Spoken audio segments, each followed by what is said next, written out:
আজকে সকালে আমরা ঘরে টুনা মাছ আনছি, তো মাছটির সাথে একটা কানলা মাছ পাওয়া গেছে। তো টুনা আমার কইছে কানলা মাছটা বাজা করে লইতাম। তো আমি মাছ কাটতে সময় কানলা মাছটা আছে না 2 টুকরা করে লইছি।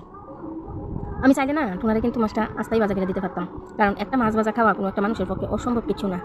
তো আমি না এমন করছি না, 2 টুকরা করে লইছি, কারণ আমি জানি টুনারে যদি আমি আস্তা মাছটা বাজা করে দিই টুনা কোনো দিন খাইতো না, কারণ টুনা না টুনিটা না দিয়ে কিছু খায় না।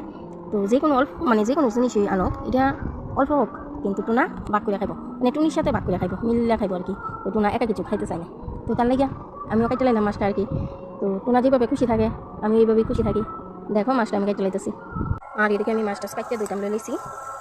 ধুয়ে তারপর দেখো আমি মাছ ভাজা বয়ে বেলাইছি। এদিকে মাথা চেকে খাইব আমার হাজব্যান্ড, মানে টুনা, আর লাগে চেকে খামো আমি, মানে টুনি।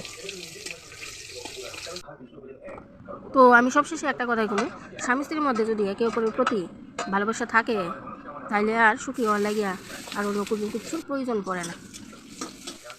আর আমি আমার জীবনে আমার হাজব্যান্ডকে পাইয়া খুব হ্যাপি ফিল করেছি, কারণ সে আমার এতটাই ভালোবাসে যে আমার মনে হয় এর জায়গার মধ্যে যদি অন্য কেউ থাকতো তাহলে সে হয়তো আমার কোনোদিন এতটা ভালোবাসা দিত না।